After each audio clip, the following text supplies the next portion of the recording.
genuine choice. No pretense, no hidden schemes. Just sports, passion, fueling dreams. From the field to the court, every play that's made. Real takes over fake debates. Turn it up, hear the honest sound. Unfiltered sports all year round. Discussions pure, no masquerade. Real takes over fake debates.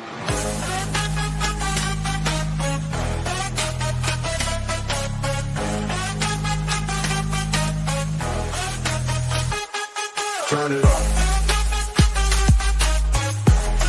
Over fake debates. Real takes over fake debates.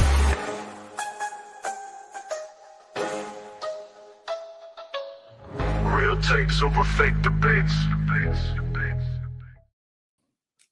And we are live. Sbtalksports Sean Webb. Real takes over fake debates. It is Monday.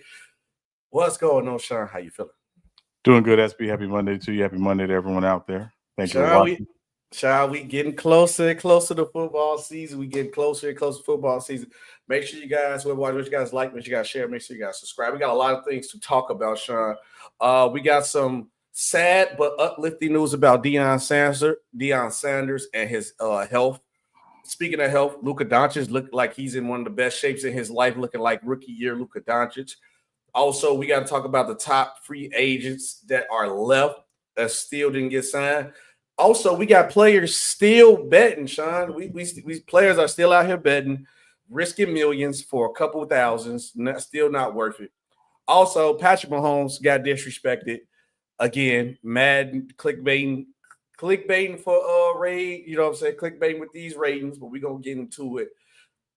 First things first. Salute to the chat, everybody in chat. Salute Tiffany. Everybody in chat. Salute G Money. Salute everybody. Make sure you guys like, make sure you guys share, make sure you guys subscribe. Sean, but let's go ahead and get right into the top story. Luka Doncic was on the cover of Man's Health. Been a couple pictures circulating of Luka Doncic. He looks like he's in great shape right now. Looks outstanding. Are we expecting a MVP season from Luka Doncic, Sean? I would say that's been the expectation of Luka since his second year in the league. Yeah, you about right. I mean, he's pretty much whenever he's healthy and plays enough games, he's always all NBA first team, which means you're in the MVP race. So I would expect as much from him. I know people were talking about chip on the shoulders and all this other stuff and blah blah blah. Yeah, okay. He don't need no more. Trust me. Well, I mean, at the end of the day, he could have a 38-9-9 season and they still may go home in the first round. That's a possibility too. So because there are easily 4 better teams in the West, easily, and I probably could say 5 or 6 if I really want to get deep. But that said, San Antonio might be better than them too this year. Be honest with you. Different conversation. Obviously, when we get close to October, we'll be breaking that down. But bottom line is, Luka knows he needed to be, in better shape. He, looks great, but looking great don't mean you'll play better defense. Mm-hmm. So I think that's the main problem with Luka, and that's holding him back is his defense. Right. It's like he's like non-existent, to be honest with you. And then, but realistically, though, speaking, Sean, because MVP is only one person to get it. And these last couple of years for MVPs, the Jokic's, the SGAs, even the Embiid year, they have put up historical seasons. I mean, let's be real about it. When did Luka Doncic didn't really have a MVP caliber season? I just think guys was just ahead of him, had historically great seasons what we never seen before. Jokic averaging triple-double that center. SGA shooting the way he was shooting. Joel Embiid. So, realistically speaking, how many years did Luka had an MVP caliber season, but he just didn't get the award? I would say easily probably 2 or 3 easily. Yeah. Maybe about 4, Because I mean, how long was this year? What, 6 for Luka? 7? This last year was year 7. Yeah, I think like at least you can say for sure, like the last 3, 4, he was Yeah, definitely up there. yeah, and again, keep in mind, obviously, you got to play at least 65 games now too. you know, and so that's the big part of it. So Mm-hmm. the last couple of years, last year he didn't qualify because he didn't play enough games. Play other games, yeah. You know, so I think the general expectation is that Luka on the floor, healthy, Luka's going to be all NBA and, you know, one of the 5 best players in the league. Does he have another level to take his game to, you know, individually? We'll see. But also, I think it's going to come down to, you know, team success as well. You know, so, you know, that remains, you know, to be seen if you know, SGA was the best player on the best team in the league last year, without question. He's the MVP. They look like they're going to be the best, have the best record again next year. I'll be honest with you. Very, very possible. Mm-hmm. So, you know, MVPs are great. I think he'll obviously be in the conversation, but, you know, that remains to be seen. Yeah, I think for me, I expect the MVP caliber season. And I think with Luka, I'm just being honest, Sean, when I say this, he's going to get a more of a bigger push to get the MVP because he's in LA. That Lakers jersey on gonna sway a little more, sway more votes. You know, everything look a little bit better when you do it in a purple and gold because it's the Lakers. It's such a prestige franchise. Then it's a guy who just bought the team, so you know that'll probably help him out too. Put a little more money in his pocket. The league making him feel a little more comfortable. Walk right in the door after buying the team. MVP, you know. So it just politics with it because Luka has always been a great player. But I think when you averaging 32, 8 and 9, and you got a couple game winners during the season, and it's supposed to be your revenge season, then it'd be like, yeah. So, but Sean, we got to also go into a point or two because now with Luka, he's healthy. The team's turns to him now. He's the guy. It's the Lakers are making it blatantly clear that LeBron does not call no shots no more here in LA. It's over with. We with Luka. All signs point to Luka Doncic, and that's just what it's going to be for now on. Since that's the case, right? Let's put you in the seat of Luka, or not Luka, Rob Pelinka. How do you go about letting LeBron know, like, hey, look, dog, do you just blatantly tell him, hey, or to be passive aggressive like LeBron and don't say nothing to him, let him just realize it. But then also, because you still got to sign Luka. You try to get him to sign an extension. So what are you doing if you're the Lakers now from transitioning over to Luka? I mean, the focus at this point is that in a few days, Luka is extension eligible with the Lakers. Now, he's not going to be in the country. He's going to be out of the country because he'll be playing in the EuroLeague, the FIBA EuroLeague. But if you're the Lakers, the priority is getting Luka to sign an extension. Luka may very well come back, and we've been very clear. There's a very strong possibility that Luka could say, "Hey, I'm not going to sign an extension. I'm going to wait until the off season to address my future." That puts an immense amount of pressure on the Lakers to show this year that, hey, we can do something right, and we can build something, you know, a championship caliber team around you, and we have the assets to do so. So I think this is, and again, a lot of it's going to depend. If Luka signs an extension, I'm not going to say it's a moot point, but obviously that gives them more time. Right. But that said, as I've stated before, Luka doesn't owe the Lakers anything. No, you don't. Luka, after getting traded from a situation where he largely said he wanted to spend his entire career, now has to think about this from a business perspective, but also that, you know, the flexibility he'll have is that he can become a free agent. Lakers still can retain him. The Lakers still have his bird rights. The Lakers can still offer him a bigger deal than any other team, but he's also going to probably look around the league and say, you know, there may be a situation in Denver and in someplace else that I feel like I got a better chance, and we have a better chance to compete and win, not just now, but for the foreseeable future. So, and them LA taxes hit different too, by the way. Well, I mean, the California, is different. Mm-hmm. But again, I think a lot of it is just him sitting down with his team and them, making a decision. Again, him not signing an extension does not mean he will not stay in LA. It just means he may say, hey, I want to just take this to next off season and see where things are. But again, it puts a tremendous amount of pressure on the Lakers to show him until he signs the extension that they can be a viable contender. Yeah, for me, if I'm Rob Pelinka sitting in that chair, I'm telling LeBron no straightforward. Hey, look, you opted in. This your retirement year. Enjoy your retirement year. We're gonna ball out. We're gonna celebrate you. But everything else we gotta do is towards this man right here. Because even if we go all in for a championship this year, you gonna leave. And if Luka not on an extension, then he gonna leave. Then we gonna have nothing. So obviously I went and got Marcus Smart because Luka wanted Marcus Smart. I'm doing whatever this Euro kid says because we gotta get him signed. I'm sorry, it's nothing. Hey, look, I'm telling Luka to his face. Him and LeBron can be at the table together.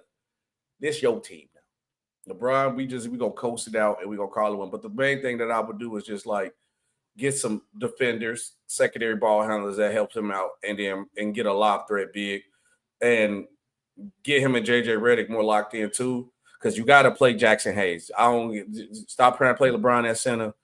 They got eight. Remember they got eight. They got Aiden too. Yeah. So that's good. But you got to play Luka. A lob threat big. Jackson Hayes is gonna look good with Luka. That's what I'm saying. So we got a lob threat, defenders, and shooters. That's it. Build the team just like that, and Luka should be fine.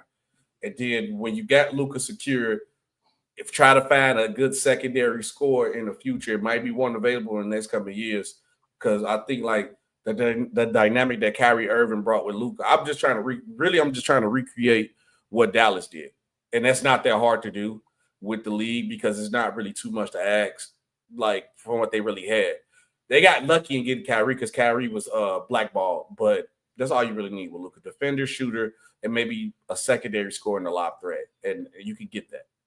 But Sean, talking about what you can get. It's still some free agents available.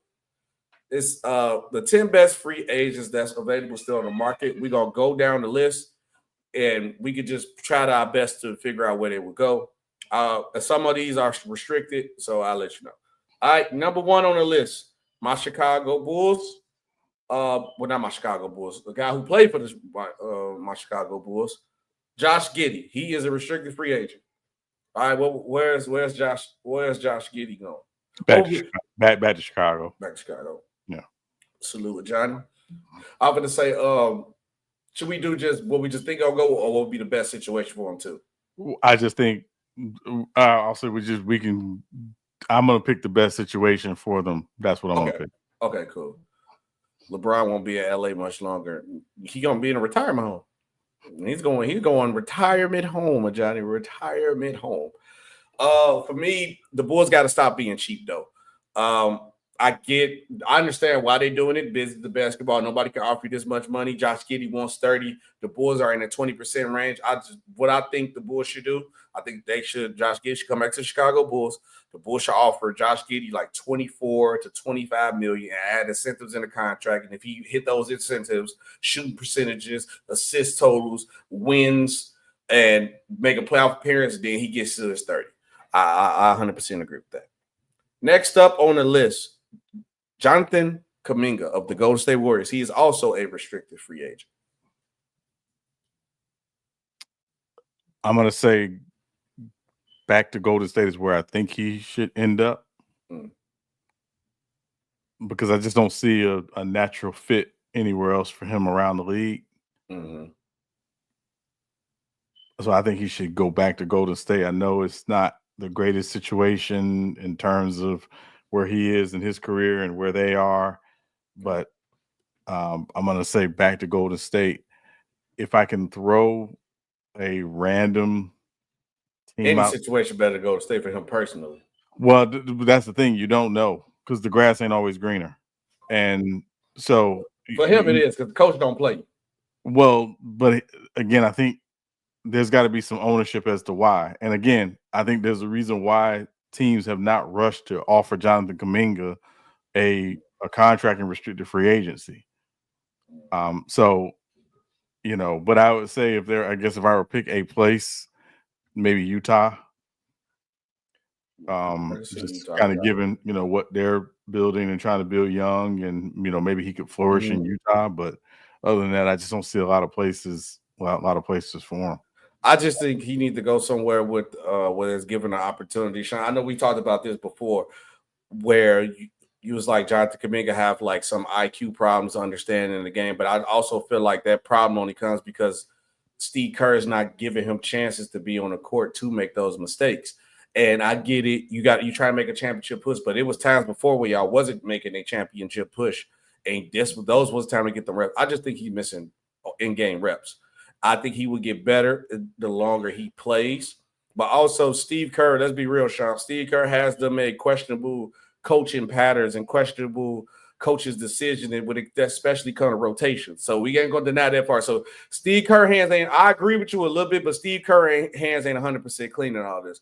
But as a restricted free agent, I think if all else fails, because a lot of teams don't have no money, and obviously the Golden State Warriors are just going to wait until he offers something, a low ball contract. A lot of teams don't really have no money because the Warriors want to sign the trade. They're trying to get something back.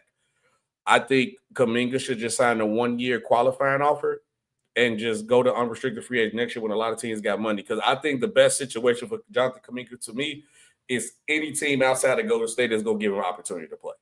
That's it. And I think if he goes to the right situation, he could flourish. Chicago has been attached to him to a lot, but I figured that if Chicago don't want to pay Josh Giddey $20 million, they're definitely not going to try to pay Jonathan Kuminga whatever he's asking for either.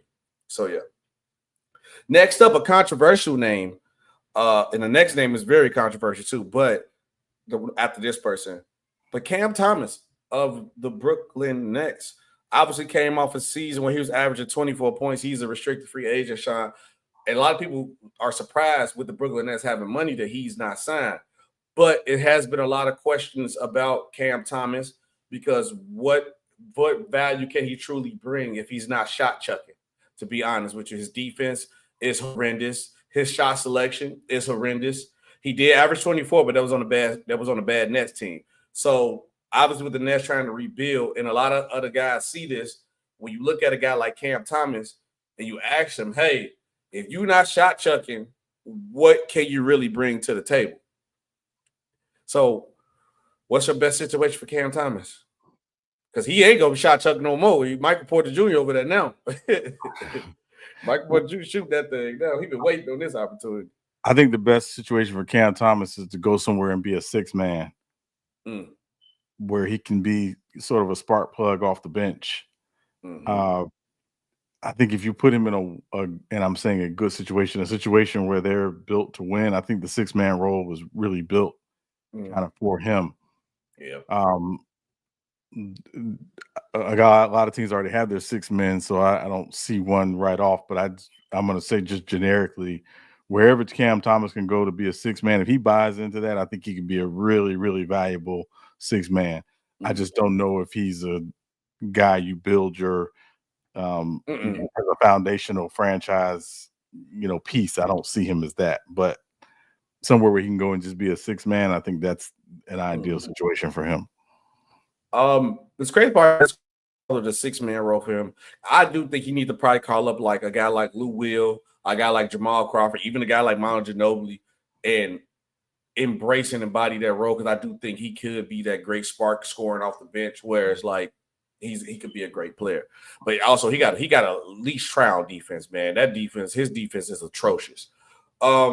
But the same situation with him too, because the money, nobody's really gonna offer him the money that he wants to do. Even though I know he's gonna try to say he averaged 24 points, he only played 25 games. That's how you got your 25 points, brother. Is crazy. Even though I know he shot 43%, 34% for 3, it's the other things. And I think like you said, being a 6-man, you can kind of get away with those problems because now your job is just come in and give us a spark. Oh, the starter's not scoring. You come in and give us a spark with your scoring. Best situation for him, though, because he's not going to get the money that he wants. He might have to pull a Jonathan Kuminga too because it's really just the Bulls and the Nets with money. I go back for a qualifying offer, go back to the Brooklyn Nets, and then the next season hit unrestricted free agency where it's going to be more money available. And then during that time, it just depends on how the season go. I would either look to go to a team like the Orlando Magics or like the Rockets, but he ain't gonna get his money with the Rockets though. That's also I know he gonna want his money. I was thinking of teams with like a solid 5 who would love a spark off the team that spark will take him to the next level. Next up on the list, Sean, a guy who was due for a lot of money, but we're gonna talk about something later in the show about betting and gambling. Malik Beasley. Let me say he's an unrestricted free agent, Sean. First thing first. The best situation for him is stay off the betting apps in the casino. That's one. So avoid those. But where is the best place for Malik Beasley? Ooh. Out the casino is one for sure. Yeah, I mean, and if a team ever play for Vegas, don't ever sign them to a team in Vegas. Yeah, I'm gonna say on a minimum deal, I'm gonna say Cleveland. Oh, for the minimum, yeah. If he taking the minimum, yeah, because I doubt he get paid. Because I was gonna say go back to Detroit. I think Detroit was a perfect fit, nice fit for him. But if I'm on a minimum deal, yeah, I might go to the Rockets or OKC on a minimum deal. Yeah, and I think Detroit is essentially already replaced them when they signed Duncan Robinson. So so I don't see, and they signed another shooter as well. So not Tim Hardaway Jr. No, it wasn't Tim Hardaway. So yeah. I forgot who the other shooter was. I'm drawing a blank. It'll hit me. But yeah, if I'm going on a minimum deal, yeah, I'm going whoever's the best. Hey, honestly, I'll be real with you. Minimum deal, if I'm Malik Beasley, I might go to Denver. Again, I don't think this is. I mean, it's going to be hard for him to find some minutes in the rotation there because they picked up Tim Hardaway Jr. That's who picked up Tim Hardaway Jr. Yeah. So yeah, I just don't know if it's. I mean, he'll take Tim Hardaway Jr. minutes. Trust me. Yeah, it was Karis LeVert who. Detroit. There you go, Karis LeVert. Yep. All right, number 5 on the list, Quentin Grimes. Go back to Philly. Restricted free agent, yeah. Go back to Philly. Ain't no money out here really like that. I wouldn't say go to Philly for him because now you got I think VJ Ashcombe is ugly. VJ Ashcombe, Jared McCain. I don't really see where he's going to get the minutes at now. But he's going to put him at the backup 3. He's going to play the 3 role. I think for me, the best situation for Quentin Grimes, where I think he could actually crack and get in a rotation, come to the Chicago Bulls.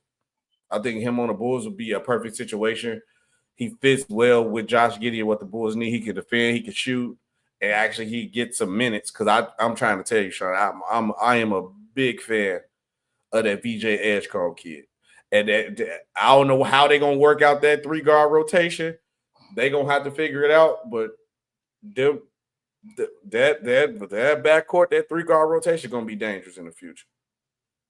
The old man, Sean, Al Horford. Warriors. Agree, Warriors. I think Warriors is the best fit for him. He fits exactly what the Warriors need. Or if not Warriors, I say, because I believe this year, his last year, go ahead last year out with the Celtics and retire a Celtic. Next up, Russell Westbrook. This is an interesting one. Indiana. Ooh, for a year. 1 year with Indy and take off. I can see that. It depends on what Russ brought. I'm really shocked Russ ain't signed yet, though. That's crazy. I'm trying to think of a place with spacing. Because I know the New York was out there, but I don't know about New York. Is Russ going to be cool coming off? That's why I said I don't know. Crazy part about this is I think he should go to Phoenix. Because who really at their point guard and who is Jalen Green. His style kind of match Russ' style of play anyway. I think that'll be a good vet for him. That's just me. That's why I'm thinking more for Jalen Green with the Phoenix move. Russ off the bench. I think that's the perfect person because probably with Jalen Green, OC, shot selection kind of crazy. Who best player to know about that is Russell Westbrook. But one thing I do give Russ credit for, he learned how to pass and make players better. So I think Russell Westbrook to the Phoenix Suns to mentor Jalen Green for you, I think that'd be great. And then if Jalen Green will work up, just put Russ in the start line. Devin Booker like that. In a fourth. That's what he'll like it, but with the fourth of both of them. But I'll take Russell Westbrook on Phoenix for that minimum. A couple names is like 50-50. Malcolm Brogdon. He was in DC last year.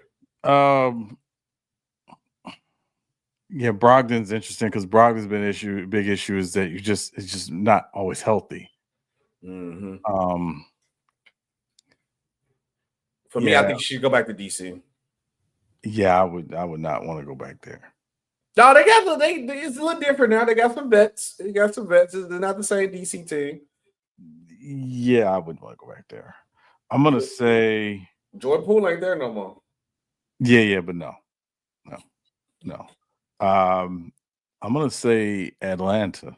Mm-hmm. Atlanta? Oh, okay. I can see it going on the bench for Atlanta. Okay. Next up, Sean. Amar Coffey of Coffee. I think I said it right from the Clippers. Amir Coffey. Amir Coffey, yeah, from the Clippers.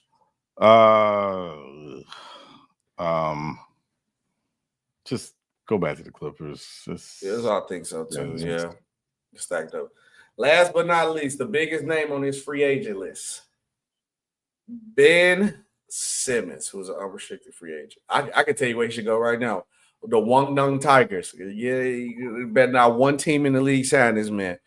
Ben Simmons, your robbery days are over with. Go sign to the Shanghai Sharks. That's who he should be in. Shanghai with the Sharks. Get him out of here, man. Go to the big three. You don't want to play ball for real. I'm gonna say Ben Simmons, Denver. For what? To watch? No, I mean, come off the bench, and he can take. For all the feelings about Ben Simmons, the one thing we know he can still do is he can still make. He can still run an offense. He'll still be decent defensively. Mm-hmm. I think he would, fit into their bench culture. He can help, with some of those non-joker minutes. Obviously, Valanciunas, is going to be the backup five, but he could play some quality rotational minutes for them. I'm not saying he's moving the needle. I'm just talking about just in terms of just a veteran body who can provide some value. Sean. Sean, we ain't doing that. He wasting the spot. Go to Shanghai, get him up out of here, man. He don't want to play. If you're paying Ben Simmons the vet minimum, no, is he really wasting the spot? Yes. Oh my God, that's just okay. Yes, okay. All right. Yes, he is. He's the way, Sean. Trash. Okay, all right. I gotta have him trash, Sean. He's wasted a spot.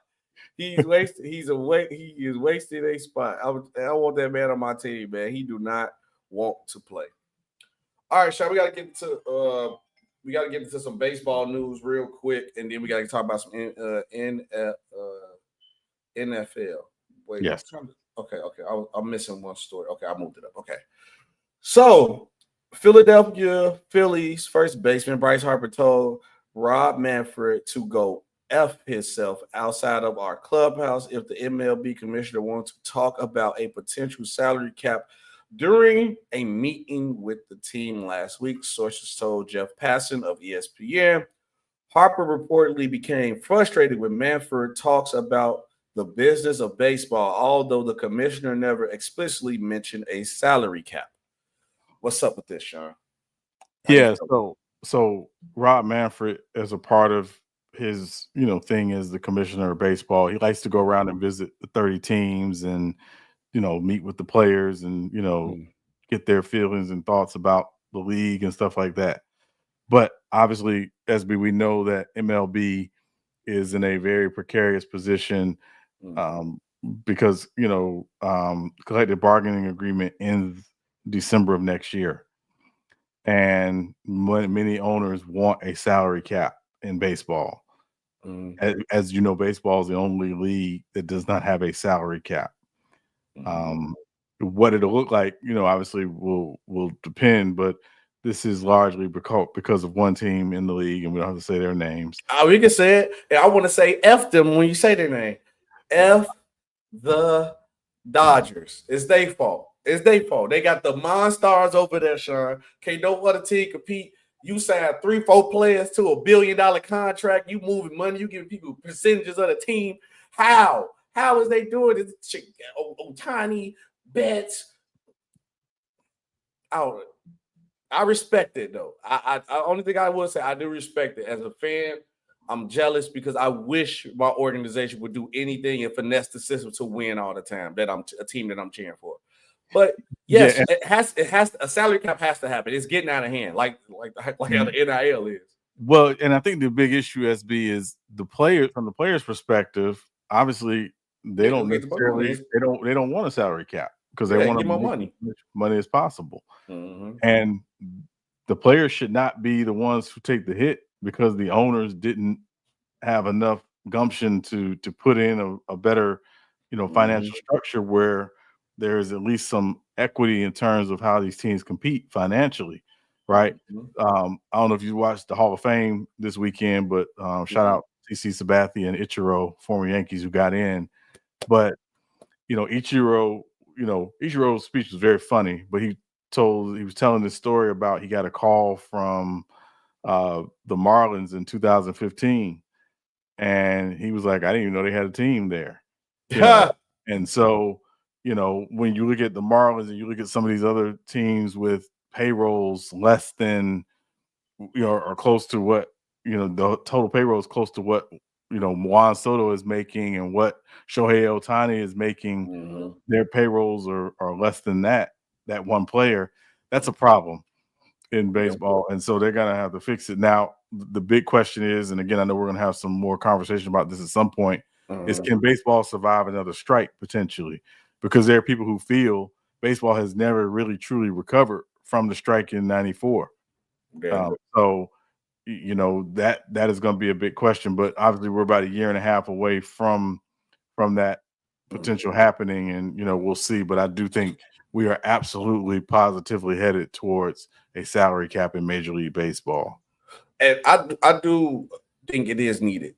Now, I don't want to step on the player's toes when it comes to getting much money as possible, because in baseball, that's one of the sports where you go making money, and I think you should get as much money as you possibly can.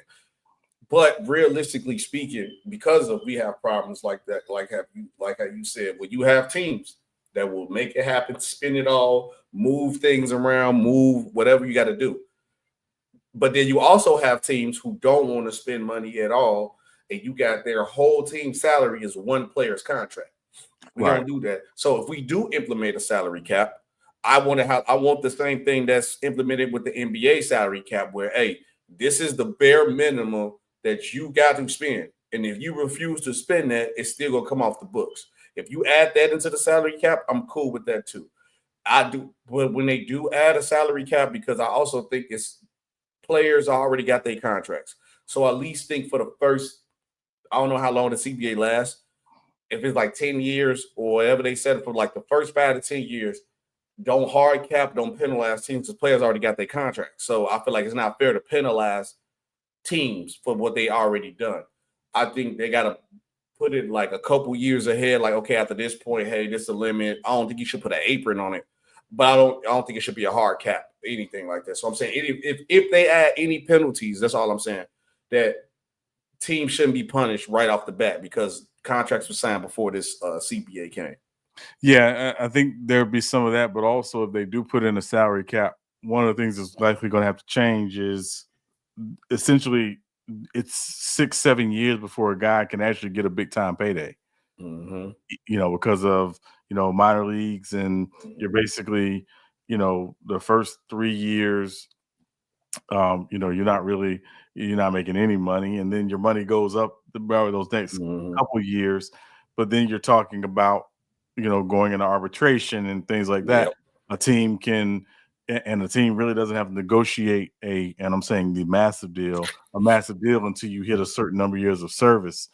So if you're going to put in a salary cap, I think there needs to be some concessions made on that front end with young players coming in, signing these deals, and even again, if you're an undrafted free agent or whatever, there's got to be some concessions so you can get paid sooner than later, rather than waiting 6, 7, 8 years before you can get a big time payday in baseball. So I think all that stuff's got to be worked out. It's going to be interesting to see how it plays out. Obviously, we'll be paying attention to it, but there's got to be some some real change in the business of how these players are getting paid if salary cap is going to be on the table.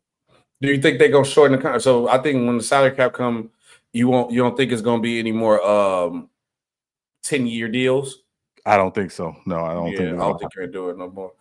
Yeah, because man, you go get that Bobby deal, man. That Bobby deal, you get paid for the next 30-something years.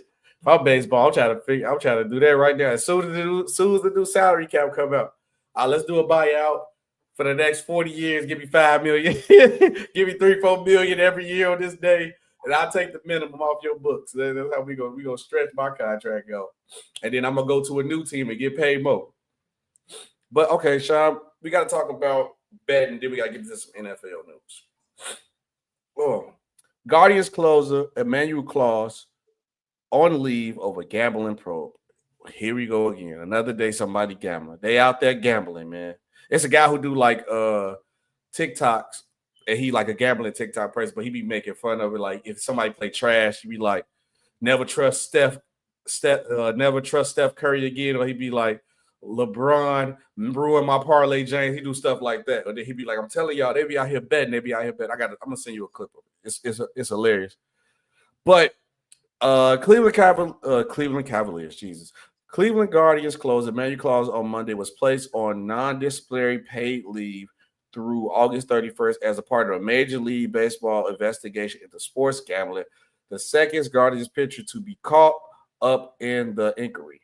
Guardians right-hander Luis Ortiz remains on non-disciplinary paid leave after originally being placed there July 3rd after unusual gambling activity on two pitchers who threw 4 balls. Sources told ESPN Ortiz's leave was extended to August 31st. So, why they out there gambling, man? Why? That's a very good question, SB. I think we talk about guys who make a lot of money. Yes. And certainly, are welcome and free to do what they will with their money. But I think the problem is once these professional leagues got in bed with daily betting and prop betting and things of that nature, they can't be the moral authority or major authority on sports gambling. Now, again, players are told implicitly about gambling, particularly gambling on the sport they play in. So anytime you do it, there's going to be a question. Obviously, and again, we've seen this in the NBA, and we've seen this in the NFL, and we're seeing this in Major League Baseball. It's a problem, and the question ultimately comes down to: do these guys have insider information that they can use in gambling that the average bettor won't have? Because there needs to be some level of, and I use the term integrity with gambling that these leagues are concerned about, particularly because many of these leagues are profiting from sports betting and prop betting. So, I think this is always going to be a slippery slope. And again, anytime a player gets linked to it or is involved with it, it always begs the question: who else?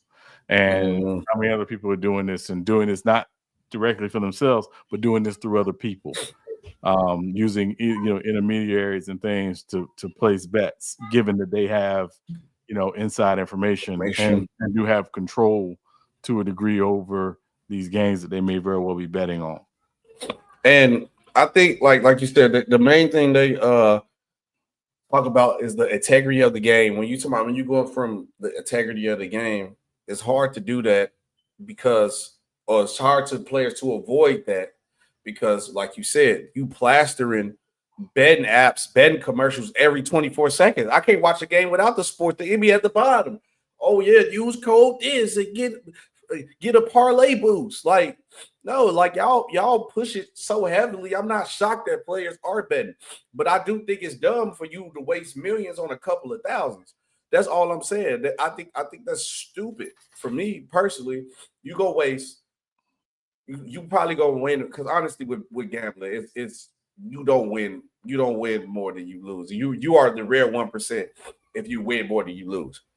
But brother, you are getting paid millions of dollars. That extra $10,000 that you just got for spending 1,000 is not worth losing $1 million. I guarantee Malik Beasley is probably peed off because he had a $40 million contract waiting on him, and he did not, and he ruined it. He ruined it at all. But Sean, I don't think it's going to stop. We got to wait and see. Yeah. But now we got to get into this Madden talk while my dog over here killing himself, scratching his ear. I'm trying to make sure you good. Okay. Madden did it again, starting some controversy. Every year before Madden drops, drop the 99 Club. 99 Club is you go into the game, you are a 99 overall, start the game. Obviously, the ratings fluctuate. And the list was good, but it's one player that got left off and one player that was ahead of him. I believe Patrick Mahomes will be at 98. But let's go into it. They said, it's ratings week in the world of Madden NFL 26. EA Sports slowly rolling out its players' grade to kick off the season. Oh, excuse me. On Monday, we got our first dose of the best players in the game with the famous 99 Club. And there was obviously stunning omission. All right, Sean, I'm going to go through the list for you. Tell me if they got it wrong, and then you tell me if you think Patrick Mahomes was disrespected by being left off this list. All right, I'm going to give you the defense, the only defensive player on this list. Myles Garrett. Yeah. Cool. Okay. We gonna go to somebody on the O-line made it. Lane Johnson of the Eagles. Yes. Okay. Now we got to go into who Lane Johnson protected in the backfield. Saquon Barkley. Of course. Then we got two receivers also made it. Justin Jefferson and Jamar Chase. Both two best receivers in the league. Yeah. Okay. Now we got to do the quarterbacks. Lamar Jackson. Oh, I mean, easily, yeah. Okay. And Josh Allen. The MVP. Josh Allen is the 99. And so that's right, Sean. No Patrick Mahomes in the 99 club. Is Patrick Mahomes disrespect? Like I know Tiffany gonna say Lamar 99, of course. So you gonna say that. You think Lamar Jackson? It was a video of him. Lamar, the other Raven teammate said Lamar Jackson should be 100. I mean, you could be. Yeah, I don't. So to answer your question, SB, I don't think Patrick Mahomes got disrespected. I think Patrick Mahomes had a good year last year. Patrick Mahomes didn't have the greatest season, individual season. Obviously, he's still, by all accounts, still the best quarterback in the league. But this is year to year. Last year was not a 99 year for the standard Patrick Mahomes has set previously. That said, he's still the best quarterback in the league. And if you were doing a Madden draft and you were building a Madden fantasy team, I would probably say that Patrick Mahomes or Lamar Jackson would be the first quarterback you would take if you could take one. So that's the first player I'm picking. I don't even care. The first player I'm picking. Patty, give me Patty, man. And then we're gonna make it happen. Yeah, I just think you said he's still the best. He's the best quarterback in the league. I just think you could have just gave him a 99. I just think they did this purposely just to add controversy because you should have just put Patrick Mahomes on him because you said even the year that he had was even the year he had was 99. But you add in the context where him and Josh Allen played, he put BTA to him in the playoffs again. Yeah, but that's what I mean. That's a team thing, right? You know, no, but that team, the Chiefs trash. That was a Mahomes thing. No, they're not trash. No, they're not trash. I'm sorry, not this. No. Their offensive line was trash. Their tackles were. The interior offensive line was great. The tackles weren't very good. The tackles was atrocious, by the way. Yeah. But they have the interior of the offensive line one of the best in the NFL, or was last year. Particularly when they had Tooney inside. But my point is that Mahomes, I'm just saying, we just talk about Patrick Mahomes. Patrick Mahomes didn't have a 99 Patrick Mahomes season last year. And it didn't matter because they still won 15 games. They won pretty much every game they went out to win. I think the only game they lost was to the Bills in the regular season. So, they lost the last game of the season, but nobody was playing. So, but it wasn't because Patrick Mahomes had this dynamite MVP caliber season. So no, I don't think it's disrespect. I think it's just they just basing it off of Patrick Mahomes last season. But Patrick Mahomes and the one thing we know, Patrick Mahomes does not care. Patrick Mahomes trying to get back to the Super Bowl and trying to win another Super Bowl. So yeah. My question is this though, Sean, that we ain't talking about Patrick Mahomes. Jamar Chase better than Joe Burrow? Yes. Wow. I don't know about that one, Sean. We all know. Saquon Barkley better than Jalen Hurts, right? Yeah, I would say so. Yeah. Oh, okay. I thought I tried to get you there. I tried to get you. That you brought that up. I'm glad you brought that up, SB. Go ahead. What you been saying, the Jalen Hurts thing? Yeah. And I'm saying this because I've watched enough of Jalen Hurts since he was at Alabama and then went to Oklahoma and now being in Philadelphia. All that dude cares about is winning. Yes. All this talk about, Jalen Hurts top this and top that, he does not care. No, he wants to win. Mm-hmm. And for all the people out here talking about, well, look who he's playing with. Look who did you do that to Peyton Manning? No. Did you do that to Joe Montana? No. So he didn't build a team. They did a good job. He is the quarterback of the Philadelphia Eagles. They have a great team. They have a great front office. They have one of the best ownership groups led by Jeffrey Lurie in sports. He still got to do his job. And when the lights are brightest, he takes his game to another level. That's one thing I will get Jalen Hurts there. Yeah.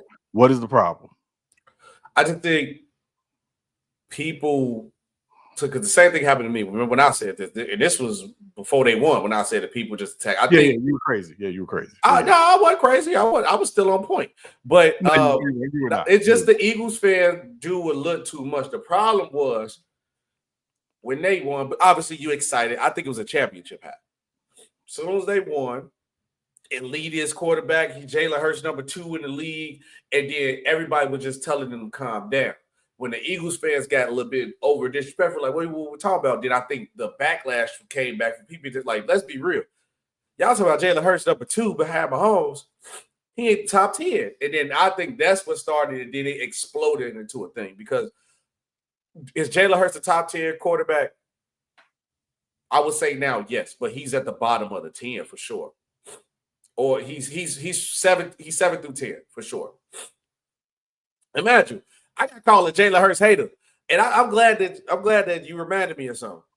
I'm a fan of Alabama, so it's like I was rocking what Jalen Hurts did too. Like I don't understand that, but you'll praise and glaze nobody, you a hater. But I still think he's behind Mahomes.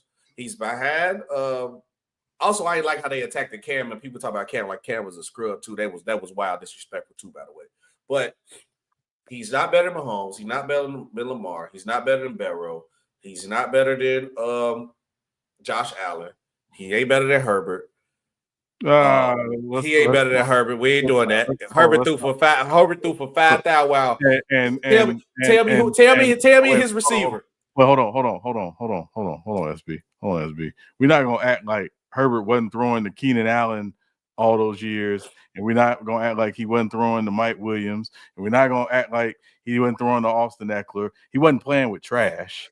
The bottom line is that if we judge quarterbacks on performance in the biggest stage, at the biggest stage, Jalen Hurts, 2 of the last 3 years, has outplayed the so-called best quarterback in the NFL on the biggest stage. One time, they didn't win. Mm-hmm. This time, they dominated. But you can't say the Eagles didn't win the Super Bowl the first time because Jalen Hurts didn't play well. Jalen Hurts played his tail off. No, he balled out. And if it weren't for some people, a phantom call on James Bradbury, we might be having a different conversation. So all I'm saying is that we need to be mindful that what Jalen Hurts does is the classic, what do we have to do this week to win?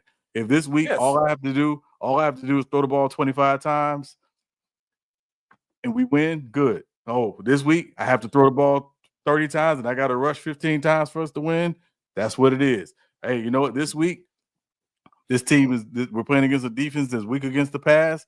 We're going to drop back. We're going to let that thing fly. That's what we'll do. Every week is going to be different. It's not going to look the same every week. And another team that did that for years and years and years? The New England Patriots. Yeah, the Patriots did. Every week it was going to be different. It's not just we got 12 and 12 just gonna go air it out every single week. No, we don't do that. That's not it. So that's what Jalen Hurts and the Eagles are doing. Honestly, I feel like what Jalen Hurts and the Eagles is doing the Patriots thing, right? And I do agree with that. But I feel like Eagles fans feel like it's disrespectful saying Jalen Hurts is a game manager. There's nothing wrong with him being a game manager because the same thing happened to Tom Brady. And we call Tom Brady the GOAT. Well, you call him the GOAT. But in the public saying is that Tom Brady is the greatest quarterback of all time. And Tom Brady literally went through the same thing Jalen Hurts is going through. He's just a game manager in the sense with a great team. So it's not saying that Jalen Hurts can't overcome it. It's just right now we understand he's in an outstanding situation. It's not his fault that he's an outstanding situation.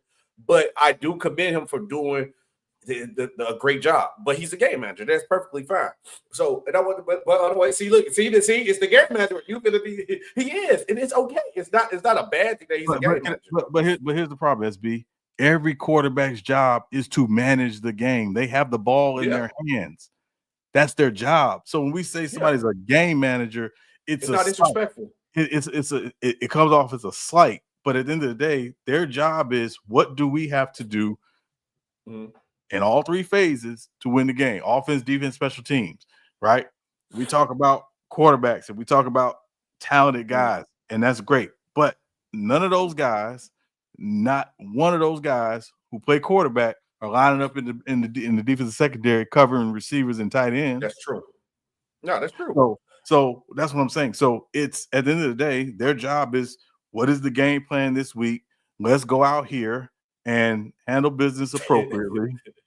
Let's go out here and handle business appropriately and do what we got to do. So at the end of the day, we know we got the W and we're off till Wednesday. That's the job. No, he does that. But I think with how this team is set up, all Jalen Hurts got to do is don't turn the ball over. And when the defense make a stop, put the ball in the end zone.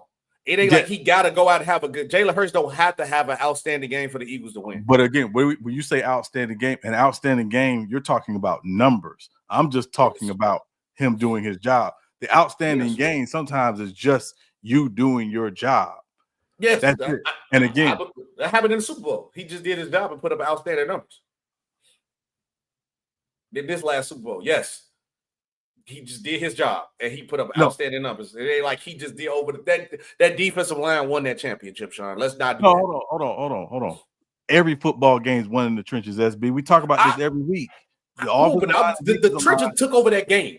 Yeah, and again, but he still has to do his part. Yeah.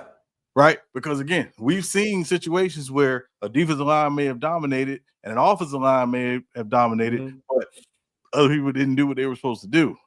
That's true. So all I'm saying, and again, I'm not trying to pick on them, but we watched the Denver Carolina Super Bowl from a few years ago. Denver didn't win because of Peyton Manning. No, the O-line of not O-line, the D-line of Von Miller won that game. Right. They won that Super Bowl. But also, they ran the ball well. That was the game plan. Peyton made a pass here or there, but it was literally. I mean, he was pretty much done. All I'm saying is, I would say he ain't nothing. yeah. All I'm saying is that we like to put all of this on one person in one position. It is a compliment. Football is the most complimentary sport there is because there's parts of the game that you don't control. Yeah, you don't control. I've seen quarterbacks play near perfect games, and the defense just couldn't stop anybody. It happens, and we're gonna say, "Oh, that's why I don't do." You notice I've never said this is a quarterback win-loss record. It ain't a win-loss record because he doesn't play defense. He doesn't play special teams unless he's a holder. That's about it. Yeah. So that's all I'm saying. So I wish we would just be a little bit better about how we talk about change, Sean. And let's just talk. Well, I tell you, on this podcast, as long as I'm on it, we're gonna talk about the entire game. We're not gonna talk about just what one guy does. Because there's 53 people and 45 guys who dress. Mm-hmm. No, that's true. No, I ain't gonna lie. So far, I think we're doing a good job with it. But since we was on the topic too, because I believe you got Jalen Hurts at 5, right? I believe, or yours, right? Yeah. Okay. Mm-hmm. He only behind Mahomes, Jackson, Barrow, and Allen. Mm-hmm. Then you got Hurts. Mm-hmm. I'm not mad at it. So let's go through Cam list real quick. He don't have Jalen Hurts top 10 at all. I think you heard on Cam list already, right? Or you didn't? Go ahead. Number 1, Josh Allen. Just be like, oh yeah, and then no. And then if you get to know, just say no. Just say his list. Okay. Number 2, I don't think it's really in no order, but number 2, Lamar Jackson. Number 3, Patrick Mahomes. Number 4, Joe Burrow. Number 5. I think that's the consensus. A lot of people have that as their 4. Top 4. Yes. Yeah. In whatever order you have it in. Number 5, Matthew Stafford. Okay. Number 6, Jared Goff. Okay. Number 7, Jaden Daniels. Too soon, but go ahead. Number 8, CJ Stroud. Okay. Even with the sophomore slump season? Yeah, I mean, we'll see. I think he's the arrow's still pointing up for him. Okay. Obviously, Number 9, Justin Herbert. Okay. So you gotta respect. No. I'm not. I never said. I never said Justin Herbert was trash. I just think putting Justin Herbert in the top 5 conversation is like, come on, let's not do that. I mean, he threw for 3,000 yards, only 3 interceptions, and you can't name his wide receivers this season. Yeah, but they were playing very, very conservative. We're gonna run the football. So yeah, you see, don't bring up. I'll show you that highlight of QJ up that old pass. I don't want to pour salt in the wound, but if we were on that playoff game when they needed Justin Herbert to perform, he tried. The dude dropped the ball. After the show, I'm gonna send you that play. That's one play of 70. Now let's talk about that. Was in the 4th. No. The game was over. The game was over. No, I know it wasn't, Sean. It was a blowout. It was a blowout. He got dominated. Look, man, we ain't got to talk about that. Okay, that's fine. Let's move on, man. You bringing up old wounds and stuff. No, I'm just saying, again, with Herbert, it's not a question. Herbert, the reason why I can't put him that high is because those other guys we have ahead of him have shown that they do it in the playoffs. I can respect that. And that's all. It's not, and that's not a slight to him. I'm just saying, we give him a lot of leeway because he's likable and he's good. You'll never hear me say he top 10 for sure though. No, I think he's top 10. I just don't think he's in that upper echelon. Okay, I can respect. He said stop making excuses for SB. All right, Sean. This last one you could be rolling because we had to argue about this name before. Baker. Yep, number 10, Baker Mayfield. Mm-hmm. Still stand on it. Yeah, look at John like, man, he said I ain't dealing with Baker no more, man. But yeah, that was his list though. We can definitely. It's his list. It's his list. Yeah. I ain't mad at it. Only thing I didn't like, I know we got to move on. I want to stay on this. I didn't like, especially Ryan Clark, where he pulled it especially on the platform that he did it on. And that felt a little. I ain't go. You hit me. You feel me? I felt a little bit of extra on the platform he did it on. He didn't even do it on his own platform. He did it on First Take. I just felt like attacking Cam personally was like a little OD. That's it. Well, they couldn't kept the football. Cam bogus too for coming back at him, but I feel like he was defending himself. Yeah, and again, that's where, like on this, it's not personal, right? We're gonna always try to use data and video and stats and all these different things when we talk about certain things. And again, my big problem is often too many times when someone says, I don't have someone here or there, set out your methodology. What's the metric you're using? And let's get to the bottom line of why, based on your methodology, you have a list a certain way. As long as you keep the same energy and using the same methodology, I generally don't care about somebody's list. Me too. But the problem is most people's lists are not about methodology. Most people's lists are about feelings. Yep. He said, "Oh, here go the Eagle fan. Cam ain't better than Hurts. He made Jalen got the job and he wet the bed. All right, you know you gonna say that, Ty. You an Eagles fan, but we got to get into some more serious stories. Where is it at? Right here. Okay, cool. We got to talk about Coach Deion Sanders. I know we spent a little bit longer on that one, but you know that was gonna happen with the Jalen Hurts talk. And I honestly got the when we do our. We're gonna do it again later, but I'm still deciding on who I think I'm winning, but I might have the Eagles repeating. And Sean, the only reason why I'm saying this is because that press conference, bro. And I think Jalen Hurts is the best quarterback in the league when it comes to leadership. And once Jalen Hurts looked like, go back and how the Eagles was. Like, I don't want to talk too much about the Eagles. I hate talking about the Eagles that much because they're fans. But once Jalen Hurts really took over this team, go back and look before when Jalen Hurts was the leader of this team. Look how they used to talk and how they talk now, bro. That's what makes Jalen Hurts a top five. If we go put Jalen Hurts top five, that's why he's a top five. The leadership of man, having the guys prepared, having everybody respect him, his word is law, everybody trust. That's what I do love about Jalen Hurts. I'm not gonna lie. I don't think no quarterback, even Patrick Mahomes, is better than him at that. Being a leader of man, he's the best quarterback in the league. And I don't care what nobody says. You will be lying if you telling me if I had a full talented roster besides obviously Patrick Mahomes, top to bottom of elite guys and guys got egos, I'm taking Jalen Hurts over a lot of people. Besides like Mahomes and maybe Lamar, I'll probably take Jalen Hurts. But let's go into this serious stuff. Deion Sanders said he has a press conference. He said the press conference, he's going to talk about his health.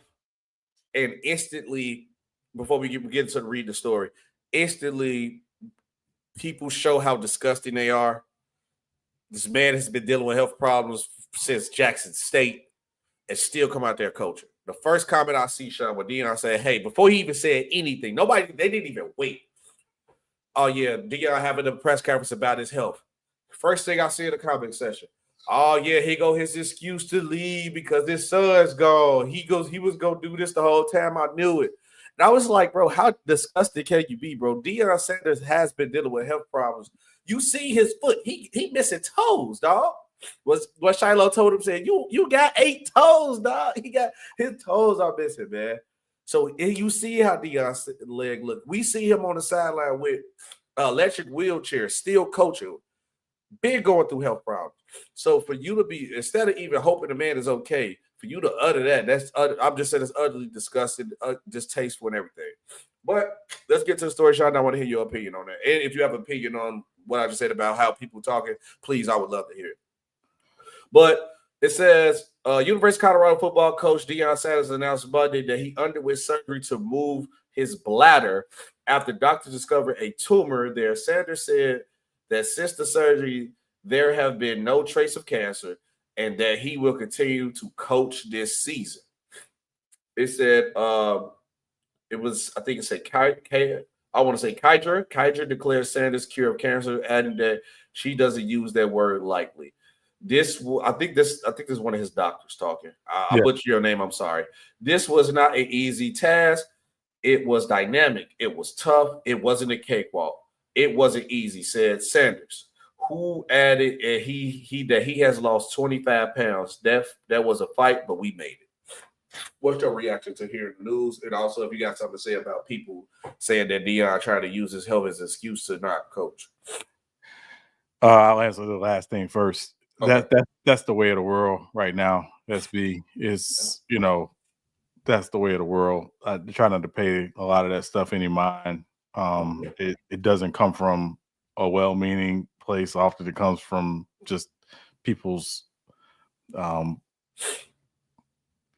nonsense, and I'll just leave it at that. But in terms of the news, I watched some of the press conference and listened to him talk. Obviously it's not easy, right? And and he was using this, as a moment just to remind people that, hey, get a physical, get yourself checked out.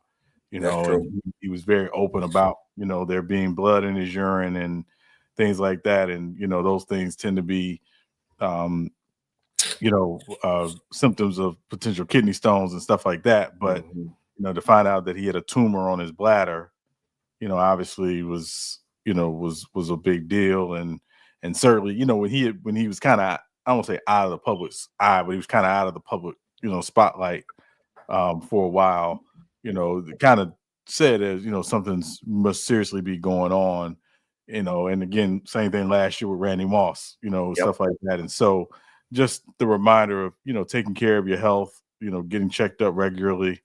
There's no invincibility out here, right? And so, and he, talked openly about that, but also sharing that he was very much, believing that he was going to be okay, and, in his faith and how God was going to deliver him. And so he used this, as a testimony, but as also a message to others, just to, be mindful about their health and things. And so glad he's doing better, glad he's doing well. Also very interested in some videos have been trending since the press conference with him and Carucci, Tran, who was apparently there for the surgery. And I'm like, that's an interesting way to launch you in a relationship, but okay. Yeah, because I wasn't the only person that saw that there. Okay, I didn't bring it up. I was gonna wait. Sean maybe not pay too much of that, but paying too much attention to it. But Prime talking to Carucci. I guess. I mean, it seemed. I mean, it just. That's that's a friend, but that seemed like you don't cry like that about a friend. And you say she's just a friend, but no, it's just I'm saying, but that is Prime though. It's Prime though. So Sean, I'm just saying. Have you ever seen that old video? Because that's my moment reaction to it. It was when Lil Wayne was on the bus, and then back in the day they used to do like the top 10 hottest rappers. And then Gucci Mane made the list. Eminem didn't make the list. And Wayne was like, Gucci Mane made the list and Lil Wayne didn't make it? He's like, man, shout out my man Gucci. That's how I took him in Prime. I was like, Prime talking to Carucci? I was like, shout out Prime. Shout out my boy Prime. That boy still got it, man. And I don't think, at least in any other situation, and this is how I know Prime's such a G, even though we pray for Prime, but Prime is such a G, right? Usually when you see somebody that young talk to somebody old, especially Prime sick, you'll be like, oh man, she trying to get my boy Prime. But we know Prime so cold, and Prime overcame that last situation. Carucci ain't got a chance to get a penny out of Prime. If Prime, God forbid, if Prime go to the pearly gates. Because that's one thing I ain't worried about Prime about. You ain't gonna get Prime. Yeah, and this ain't, Bill Belichick with his grand girlfriend or nothing like that. This, seem like something. Hey, did you say grand girlfriend is crazy? Yeah.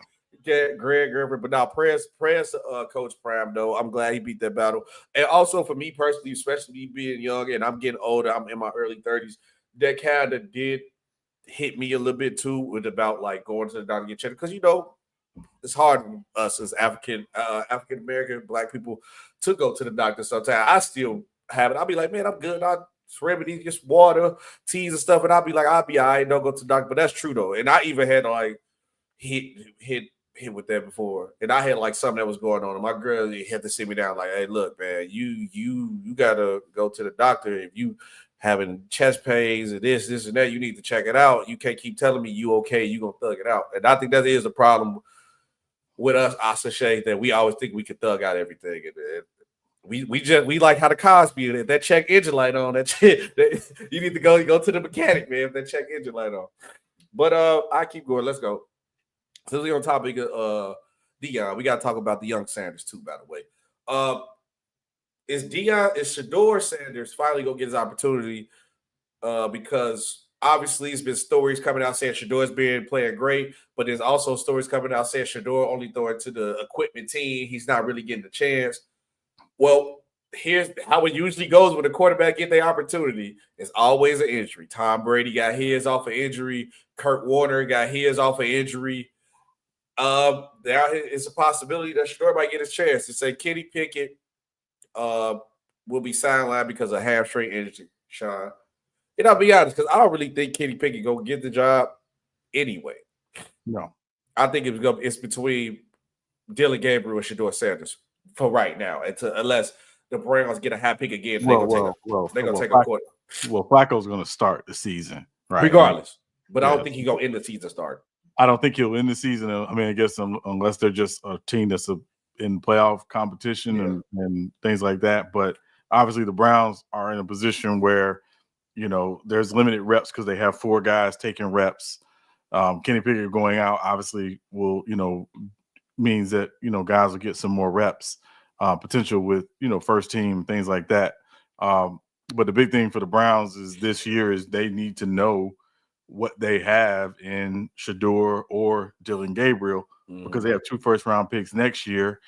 If they identify one of those guys as, hey, this guy can be our potential, future, present and future, then they don't have to use one of those 2 first-round picks on a quarterback in a very, very good quarterback class by all accounts for now. We'll see what happens when the college season comes.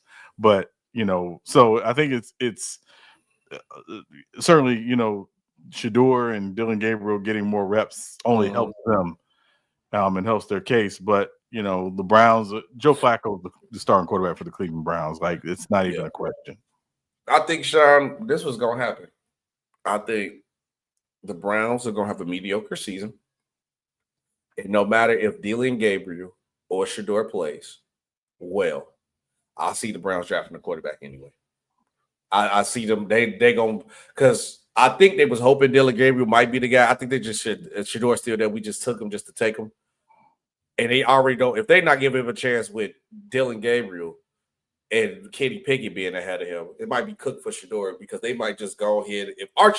If they have a chance to draft Archman, they're gonna take Archman. That's point blank period. They thirsty. They're gonna be thirsty for him. So I see the Browns, especially how this division is set up too. I see them not having a great season or a mediocre season, and then drafting a quarterback. Flush. Thank you. I was that summer cold coming. That's crazy. I was just fast. See, we talk about that. Deion said, "Go to the doctor, man. I got to go. Look, I need to go to the hospital." But let's go into some other football news real quick. Los Angeles Chargers are signing left tackle Rashawn Slater to a 4-year, $114 million contract. 100% well deserved. You got to protect the money. One of the best tackles in the league. You got to pay him. I think, man, really thinking about it, is Penei Sewell and Rashawn Slater one of the best tackles we've seen out of draft in years. Like, man, them 2 kids are like outstanding in the last couple of years. I'm trying to think who else came out O-line wise. Well, I mean, Tristan Wirfs. Yes, that's another good one. Some good young offensive linemen in this league. But yeah, I mean, Rashawn Slater, obviously, he's the left tackle. He protects Justin Herbert's blind side. He's one of the best tackles in the league. This was a no-brainer. You lock him up, and move forward. Yep. All right, Sean, we got to go get into it. Go quarterback season in franchise history. This we are doing the NFC North. First up on the list, the Chicago Bears. Who you got and why? Obviously, just as a reminder, to qualify for this, you had to play at least 4 seasons for the franchise. Mm-hmm. You can only be used once. So if you play for another franchise and we've already used you, we cannot use you. So just as a reminder, winning the Super Bowl was great, but it does not mean you had to go quarterback season for your franchise. So a couple of quarterbacks in the running for this one. Sid Luckman, who many would probably say is the best quarterback in Bears history. 1943, 2,194 yards, 28 touchdowns, 12 interceptions. Those are great numbers for that time, by the way. And Sid Luckman, again, probably one of the one of the original quarterbacks who modernized the forward passing game. Bill Wade, 1961, 2,258 yards, 22 touchdowns, 13 interceptions. Jim McMahon, 1985, everybody knows 85 Bears, 2,392 yards, 15 touchdowns, 11 interceptions.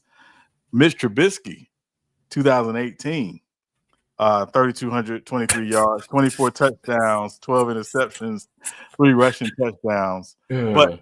But the GOAT quarterback season for the Chicago Bears, who do not have the greatest record with quarterbacks. Eric Kramer, 1995, 60.3 completion percentage, 3,838 yards for a 7.4 average, 29 touchdowns, 10 interceptions for a 93.5 rating. Eric Kramer, 95, GOAT Bears quarterback season. Obviously, when I was looking through this, especially for the Chicago Bears, it was utterly atrociousness at the quarterback position. I want to recommend that. But with that being said, Sean, I want to say I didn't like picking this one, but the GOAT quarterback season for me, because of how trash it was, said this is sad for the Bears. It is definitely going to be Jay Cutler 2014 season, even though their record was garbage. And I picked this season for a reason, because the Bears was garbage. And okay. I'm sorry. I see something that you sent me in the private chat. I'll put this up here. I'm sorry. So I picked somebody with high numbers. I'm going Jay Cutler 2014. You know, the Bears went 5-10. He threw for 3,800 yards, 28 touchdowns. He had 18 interceptions, which was atrocious, just like every other Bears quarterback. So I'm picking that season with Jay Cutler. Yeah, he led the league in interceptions that year. That's one of the reasons why I need to consider it. Yeah. That's why I picked that one. We're gonna leave with atrociousness.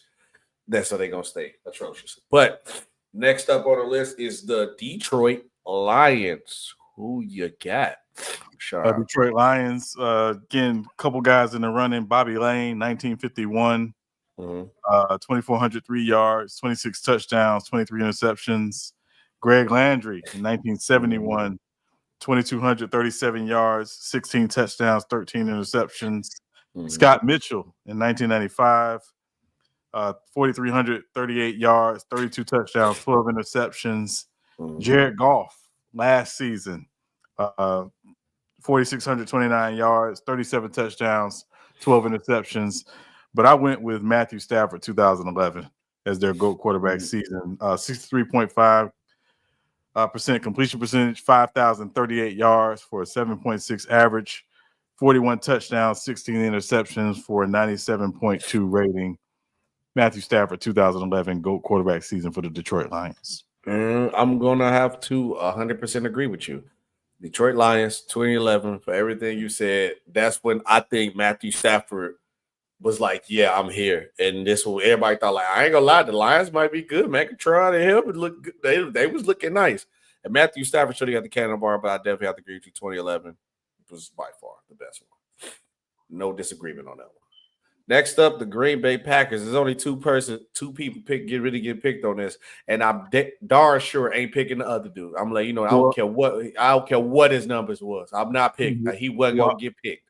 Well, I'm gonna slightly disagree. I'm gonna say there are 3 people who would have been in the running for this. Who the third one? So I'll tell you in a second. So the guys who were in the running: Arnie Hammer, 1936. Oh God. 1,239 yards, 11 touchdowns, 13 interceptions. Bart Starr will be the third one. Obviously, you talk about the Green Bay quarterbacks. Bart Starr is right there in the conversation. 1966, 2,257 yards, 14 touchdowns, 3 interceptions, and 2 rushing touchdowns. Lynn Dickey in 1983, 4,458 yards, 32 touchdowns, 29 interceptions. Brett Favre, 1995, 4,413 yards, 38 touchdowns, 13 interceptions, and 3 rushing touchdowns. But the GOAT quarterback season for the Green Bay Packers is Aaron Rodgers in 2020. 70.7 completion percentage, 4,299 yards for 9.1 average, 48 touchdowns, 5 interceptions for a 121.5 rating, which I believe is the highest quarterback rating for a season for a quarterback in NFL history, and 3 rushing touchdowns. GOAT quarterback season 2020, Aaron Rodgers, Green Bay Packers. See, for me, this was the Aaron Rodgers race, no matter what. It just pick what Aaron Rodgers season you want to pick. I like 2020. I was thinking 2020. You had 2016 also. And also you had 2011 too. Mm-hmm. So since you picked 2020, I was stuck between 2011 and 2020. I ain't gonna lie, but 2020 was ridiculous. It's ridiculous. 2020 was ridiculous. I'm not gonna even lie. That was crazy. But I'm gonna take 2011. 14-1 record, 68% completion percentage, 45 touchdowns, only 6 interceptions. Was the MVP? Was that the year they won the Super Bowl too? No, that wasn't the year. They won it what? It was the year after. The year after they won the Super Bowl, because they was arguing that his year was better. He had a down year, but that was better. But then he had a what was this? The 122 quarterback rating. His quarterback rating was actually higher in 2011 than it was in 2020. But this and his QBR was 83.8. So I'm gonna go 2011. And that season was ridiculous too for Aaron Rodgers, and I think that was like his breakout year when they was just like, okay, yeah, this dude is actually one of the best quarterbacks in the league. So I'm definitely gonna go with that one. Last but not least, the Minnesota Vikings. Sean, who you got? Minnesota Vikings. Couple guys in the running. Fran Tarkenton, 1975. 2,994 yards, 25 touchdowns, 13 interceptions, 2 rushing touchdowns. Tommy Kramer in 1986, 3,006 yards, 24 touchdowns, 10 interceptions. Kirk Cousins in 2021, 4,221 yards, 33 touchdowns, 7 interceptions. He did go crazy. He did, but I went with Dante Culpepper in 2004. Dante Culpepper in 2004 was ridiculously off the charts. 69.2 completion percentage, 4,717 yards for 8.6 average, 39 touchdowns, 11 interceptions for a 110 rating, 88 rushes, 406 yards for 2 touchdowns. Dante Culpepper, and this was before he tore his knee the next year. Dante Culpepper was off the charts in 2004. I believe he was third in MVP voting behind Peyton Manning and Michael Vick. I think Michael Vick got the other vote, but Dante Culpepper 2004 Minnesota Vikings GOAT quarterback season. I have to agree on you. I was going to be a little biased on this pick too, because like out of all Minnesota quarterbacks, I do like Dante Culpepper the best. Cole last name, by the way, too. But yeah, I have to agree. 2004. They had an 8-8 record, 4,700 yards, 39 touchdowns, QBR rating 110 yards per game. He was getting 300 yards a game. That was crazy. He was caulking that year. But yeah, I had to definitely agree with you on that one. Dante Culpepper 2004. What division? We're gonna do it. We're gonna have an internet video of the week. You guys in the comment section, let us know what division should we do next for the GOAT quarterback. We did NFC North, we did AFC West, we just did the NFC East. No, we just did the NFC. No, we didn't do the NFC East yet. We didn't do the Cowboys one. I gotta go back and look. But okay, I'll tell you who we have. I'll tell you who we have left. We have the AFC East left, AFC West left, NFC South, and NFC East. Let me see. Okay. Let us know which one y'all think we should do in the chat. But wait, say AFC West. AFC West it is. Let's do it. AFC West. Okay. AFC West next one. Sean. Say we got an internet moment of the week. You sent me. Let's see what this video is. I read the caption. Just kind of started laughing when you said it, so I don't know what this is. Yeah, you need the sound up for this one. Okay. All right, make sure the sound is on. Okay. Sound is on. All right. How y'all made a line dance to Law It. Well, that's crazy. So black people are so creative. They care with it. Come on now. Okay. Oh, hold on, wait. The second sentence is hilarious. Somebody don't play about shoes in their house, even on the hardwood floor. They definitely don't got shoes on. Yep, I'll be on the same type of time. Well, I ain't gonna lie, it ain't me. My girl be on the same type of time. All right, let's see what this is.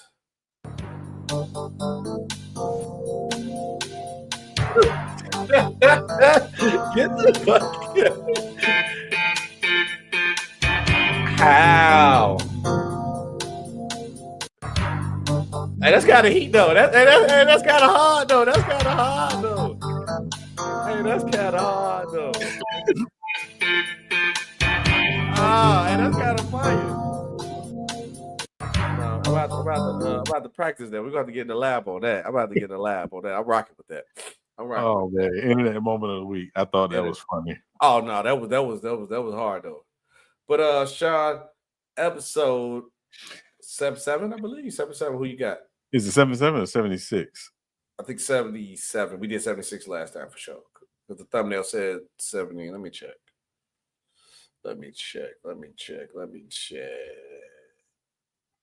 Yeah, no, 76, I believe. Yeah. 76. I'm gonna go. I mean 77. I'm sorry. 77. It's 77. It is 77. Yeah. Let me see. 77. No, you're right. 76. I believe the last was 75, so it's cool. But okay, 76. 76. I'm gonna go Orlando Pace. Orlando Pace. See, I was prepared with 77. Now I gotta look it up. Or 76. Let's see. It's an NBA player that was 76. Let me see. Oh, Sean Bradley. Okay, Sean Bradley. There you go. The crazy part about it is I don't really know about Sean Bradley because of Space Jam. Dead serious. Yeah. I don't think he was like that crazy in the league, right? No. I mean, he was kind of known for getting posterized. Tough. But it being in Space Jam. Yeah. And unfortunately, he's paralyzed now, unfortunately. That's tough. Prayers to Sean. Prayers to Sean Bradley. He is 7'6". They say it's harder when you that tall too, man, with the health complications and everything. Cool. Appreciate you guys watching. It's been another great episode of Real Takes Over Fake Debates with SB and Sean Webb. And we will see you guys on the next one. Peace out.